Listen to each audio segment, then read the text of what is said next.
Bharatiya Janata party के राष्ट्रीय अध्यक्ष जगत प्रकाश नड्डा जबलपुर में आयोजित शक्ति केंद्र प्रमुख बूथ अध्यक्ष त्रिदेव सम्मेलन को संबोधित किया।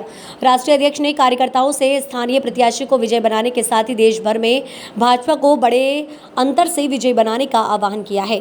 उन्होंने कार्यकर्ताओं से भाजपा सरकार की जन कल्याणकारी योजनाओं को जन जन तक पहुँचाने और अपने अपने बूथ स्तर पर 100% मतदान कराने की अपील की है। नड्डा ने कहा कि भाजपा 18 करोड़ लोगों की पार्टी है, लगभग 1,16,000 शक्ति केंद्र है, लगभग 6,40,000 बूथ की समिति है। किसी राजनीतिक दल के पास इतनी ताकत नहीं है कि 2024 में भाजपा अपना ही रिकॉर्ड तोड़कर 400 से अधिक सीटों पर जीत की जाएगी। भाजपा दुनिया की सबसे बड़ी पार्टी है, जिसके 94 सांसद, राज्यसभा में 1500 विधायक और 200 मेयर हैं। आज भारत के यशस्वी प्रधानमंत्री मोदी जी के नेतृत्व में विश्व की 5वीं सबसे बड़ी अर्थव्यवस्था है, जो आने वाले समय में तीसरी सबसे बड़ी अर्थव्यवस्था होगी। ऑटोमोबाइल के क्षेत्र में तीसरे नंबर है। ये आदरणीय प्रधानमंत्री नरेंद्र मोदी जी के नेतृत्व में देश की ताकत है। भारत सौभाग्यशाली है, देश के पास नेता, नीति, नियत और निर्णय लेने की ताकत है। भाजपा पॉलिटिक्स ऑफ परफॉर्मेंस और रिपोर्ट कार्ड को लेकर आगे चलती है।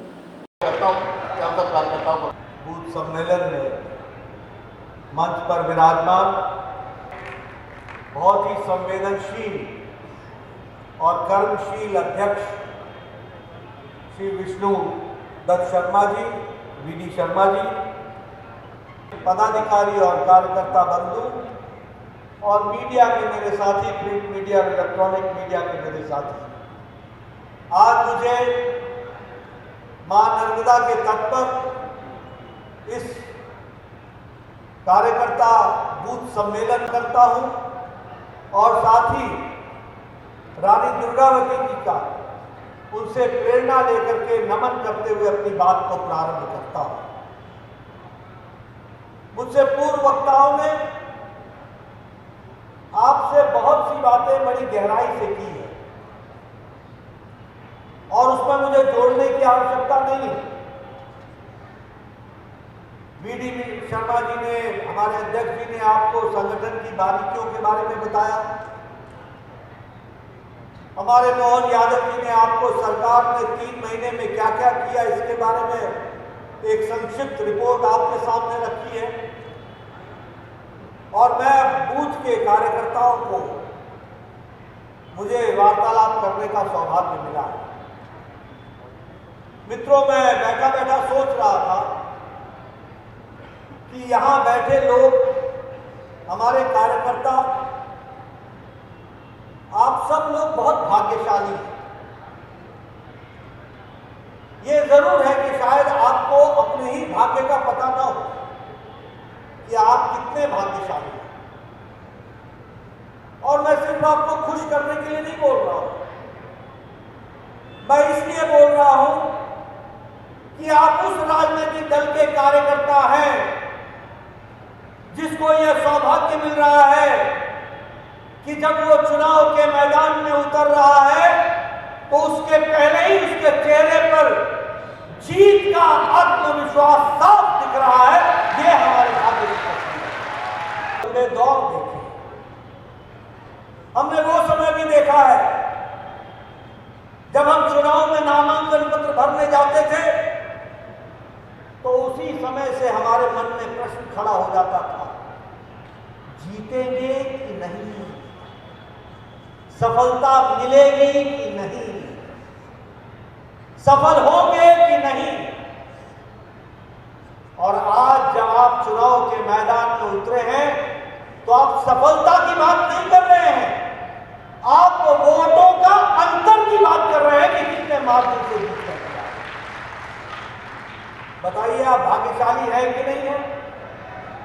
बोलो भाई, भाग्यशाली हो कि नहीं हो? जो चुनाव में उतरने के पहले इस बात से संतुष्ट हो जाते हो कि जीत हमारी है और इस नारे को लेकर हम आगे बढ़ते हैं, फिर एक बार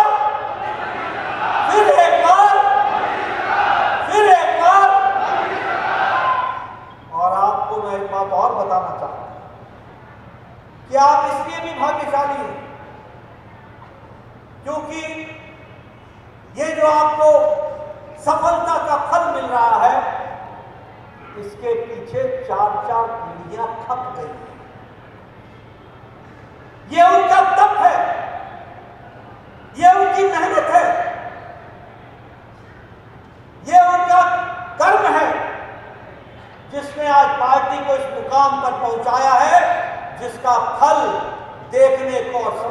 को और जानने को हम लोगों को अपनी आंखों से देखने का मौका मिला।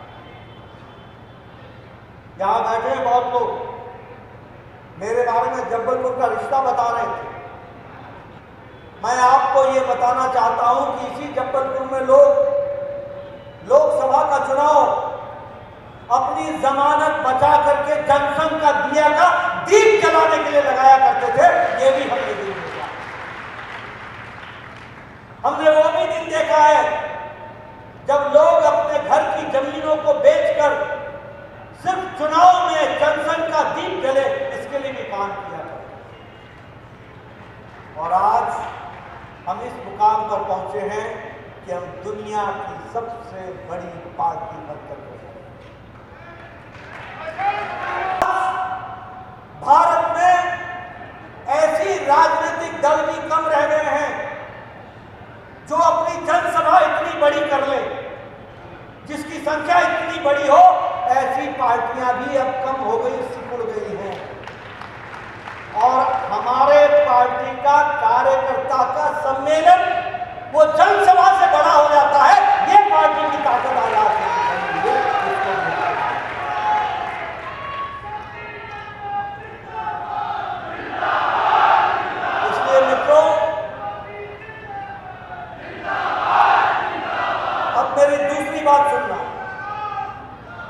मेरी दूसरी बात सुनना, जब खानदान में लोगों के तप के कारण कोई परिवार, कोई पार्टी आगे बढ़ जाती है और उस खानदान के लोग अगर लापरवाह हो जाते हैं तो जीत बिफरने में भी समय नहीं लेती। इसलिए हमारे कंधों पर बहुत बड़ी जिम्मेवारी है। 4-4 पीढ़ियों की तप को हमको संभाल कर रखना है। आशीष दुबे को सिर्फ हमने लोकसभा में नहीं भेजना है, हमने भारत का रिकॉर्ड बनाना है कि मोदी जी के नेतृत्व में 400 पार करके हमको दिखाना है। और इसीलिए मैं आप सब लोगों से गुजारिश करना चाहता हूं, आप इन बातों को गहराई से समझें। मित्रों, कौन सी पार्टी है आज भारत में जो वैचारिक निष्ठ पार्टी हो? एक पार्टी बता दो। आश्चर्य के साथ देखते हैं, हम सब लोकतंत्र के संवाहक हैं। सरकार के माध्यम से हमने कुछ फैसले लिए, वो फैसले आप तक पहुंचे होंगे। कितने छोटी छोटी बात लेकिन महत्व की बात। हमने निर्णय किया कि अगर कैबिनेट कहीं होगी तो पहली कैबिनेट होगी जबलपुर में रानी दुर्गावती को प्रणाम करते हुए। हमारी बहादुर वीरांगना जिसने अकबर जैसे एक अलग प्रकार के बहुत बड़े साम्राज्य के शासक को चुनौती दी और चाहे प्राण चले गए लेकिन आन नहीं जाने दी। ये जो बहादुरी हमारे क्षेत्र की है, ये इस बात की ललायत करती है कि काल के प्रवाह में समय के साथ हमारी दृष्टि देशभक्ति के साथ होना चाहिए। हमारी दृष्टि राजनीतिक समझदारी की भी होना चाहिए।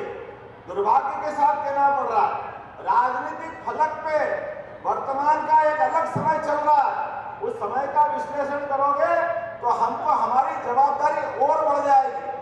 आप अंदाज तो लगाओ, हमारे एक तरफ ऋषितुल्य प्रधानमंत्री नरेंद्र मोदी जी, जोरदार ताली बजाओ नरेंद्र मोदी जी के लिए। नादान लोग कहते हैं इनके बाल बच्चे नहीं है। एक मूर्ख आदमी अपनी इस टाइप की बात करता है, लेकिन मोदी जी का जवाब कितना उदात्त है। उन्होंने कहा 142 करोड़ मेरे देशवासी है, परिवारवासी है। जवाब है, ये जवाब हमको 56 इंच के सीने वाले के साथ जोड़ता है। एक तरफ मोदी जी ने कहा था ना खाऊंगा ना खाने दूंगा, और जो कहा वो करके दिखाया। क्योंकि मोदी है तो आप अंदाज लगा लो, ये खाने वाले और जिनने नकली लारी लूंगा, सबसे पहले बड़ा भव्य आलीशान बंगला बनाया और एक के बाद एक झूठ बोलते गए। जनता तो जैसे जानती नहीं है। मैं बड़े दुर्भाग्य के साथ कहना पड़ रहा हूँ, इसलिए आपकी जवाबदारी बताना चाहूंगा, क्योंकि हम पोलिंग के कार्यकर्ता हैं। अरे भाई, किसी पे भी आरोप लगे तो लोकतंत्र में हम अगर चुने जाते हैं तो जनता के वोट से चुने जाते हैं।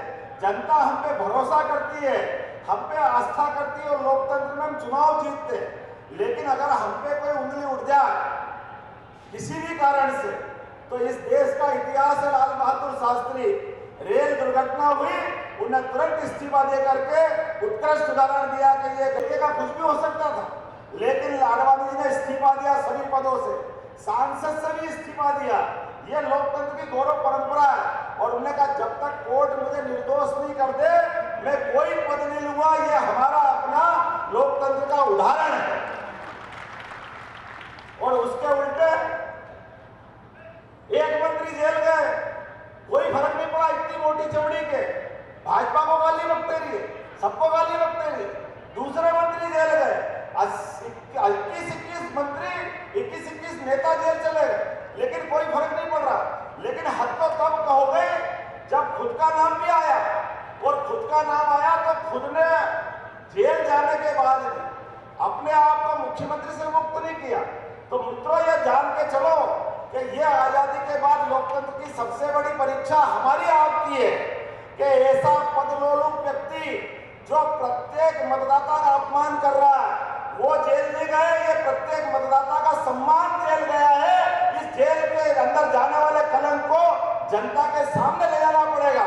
कि केजरीवाल जी आप जेल नहीं गए, जिन जिन लोगों ने आप पे विश्वास किया उनके विश्वास का गला आपने घोटा है, उनका सम्मान आपने गिराया है, उनको अपमानित किया है। इसलिए लोकतंत्र की इस लड़ाई में मोदी जी ने जो बात कहा है, ना खाऊंगा ना खाने दूंगा, तो हम सबकी जवाबदारी बनती है। ऐसे व्यक्ति सहित पूरे के पूरे माननीय राष्ट्रीय अध्यक्ष जी बताएंगे, पूरे के पूरे कुंबे में सब जमानत पे है। हमको सबको अपने बूथ पे जा करके ये जो नए वोट बढ़ाना है, इसी की बात करना है।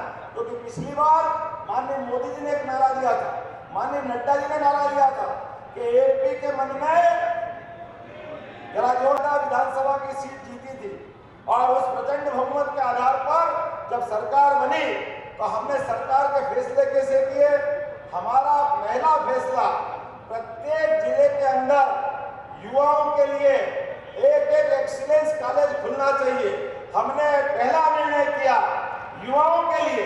आप बताइए, एक्सीलेंस कॉलेज खुलना चाहिए कि नहीं खुलना चाहिए?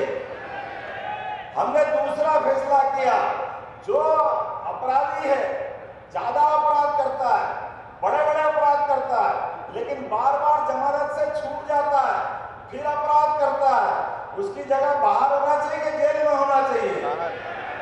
हमने दूसरा फैसला किया, ऐसे अपराधी जो बार बार अपराध करते हैं उनकी पुरानी जमानत भी निरस्त कराएंगे, वो नहीं होने नहीं देंगे, सबको जेल भेजेंगे। ये हमारा फैसला था। हमने तीसरा फैसला किया कि खुले के अंदर कोई भी ये जो खाने वाले खाए, बेचने वाले बेचे, लेकिन जिनका खाने की इच्छा नहीं हो वो क्यों जाए उधर चक्कर में। खाने के लिए फूड सेफ्टी नियम का अपना कानून है, तो उनका एक बाजार बना देंगे, लेकिन बाजार में ये सब नहीं बिकने देंगे। हमने रोका कि नहीं रोका? तो ताली बजा के बताओ, ये हमारा निर्णय है। और ऐसे एक नहीं, लगभग 100 से ज्यादा निर्णय इस 100 दिन के अंदर लिए। हमने कहा कि कोई भी बच्चा या बड़ा बूढ़ा 108 के एम्बुलेंस से हॉस्पिटल तो चला जाता है, लेकिन कोई कारण से उसका शरीर छूट जाए, वो मृत्यु को प्राप्त हो जाए। अब गरीब आदमी है, गांव जाना है, मोहल्ले में जाना है, किसी स्थान पे पहुंचना है, वो लाश को हाथ में लेके जा रहा है, वो ऑटो रिक्शा में लेके जा रहा है, ठेले पे लेके जा रहा है, साइकिल रिक्शे पे लेके जा रहा है। पूरी मानवता कलंकित होती है। हमारी सरकार में ये नहीं चलेगा। हमारी सरकार ने निर्णय किया, किसी की भी ऐसी मृत्यु होगी सरकार घर तक छुड़वाएगी। ये हमारा अपना फैसला। बोला ये फैसला करना चाहिए कि नहीं करना चाहिए? हमने कहा कि सरकार का आधार